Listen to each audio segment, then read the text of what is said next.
আমরা যখন কয়েকজন একসাথে বসি তখন খুব সাধারণ আলোচনার মাঝখানে কখন যে অন্যের বদনাম শুরু হয়ে যায় তা আমরা টেরই পাই না। বিশেষ করে নারীদের আড্ডায় গীবত বা পরনিন্দা যেন একটি নিয়মিত বিষয় হয়ে দাঁড়িয়েছে। কিন্তু আপনি কি জানেন, গীবত করাকে নিজের মৃত ভাইয়ের মাংস খাওয়ার মতো জঘন্য বলা হয়েছে। খুব সাধারণ কিছু নিয়ম আর মানুষের স্বভাবগুলো বুঝলেই কিন্তু আমরা এই সমস্যার মূলে পৌঁছাতে পারি। চলুন দেখে নিই সেই সহজ বিষয়গুলো কি কি। মনোবিজ্ঞানীরা বলেন, নারীরা জন্মগতভাবেই অনেক বেশি কথা বলতে এবং আবেগ শেয়ার করতে পছন্দ করেন। অনেক সময় অলস দুপুরে বা আড্ডার মাঝে কথা বলার মতো বিশেষ কোনো বিষয় খুঁজে না পেয়ে তারা অন্যের ব্যক্তিগত জীবন বা ভুল নিয়ে আলোচনা শুরু করেন। একে অপরের প্রতি গোপন ঈর্ষা বা কাউকে ছোট করে নিজেকে বড় দেখানোর ইচ্ছা থেকেও এই গীবতের জন্ম হয়। মনে রাখবেন, গীবত কেবল মুখ দিয়ে হয় না। আজকাল সোশ্যাল মিডিয়ায় কমেন্ট বা মেসেজের মাধ্যমেও আমরা এই মারাত্মক পাপে জড়িয়ে পড়ছি। গীবতের পরিণাম অত্যন্ত ভয়াবহ।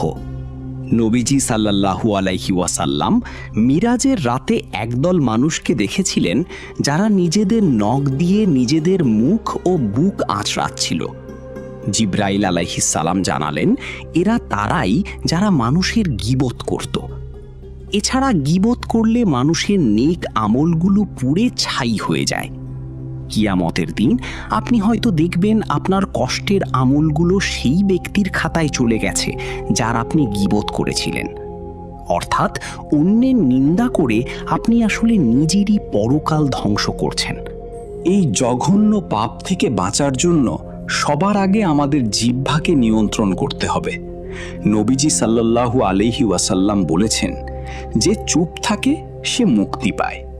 যখনই দেখবেন আড্ডায় কারো বদনাম শুরু হয়েছে, হয় সেই আলোচনা থামিয়ে দিন, না হয় সেখান থেকে উঠে আসুন। অন্যের ত্রুটি না খুঁজে নিজের ভুলগুলো সংশোধনে মন দিন।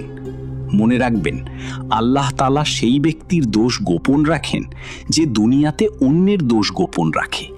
তাই গীবত নয়, বরং একে অপরের জন্য দোয়া করাই হোক আমাদের অভ্যাস। সহজ কথা হলো, অন্যের গীবত করে আমরা নিজেদের আমলনামাই নষ্ট করছি।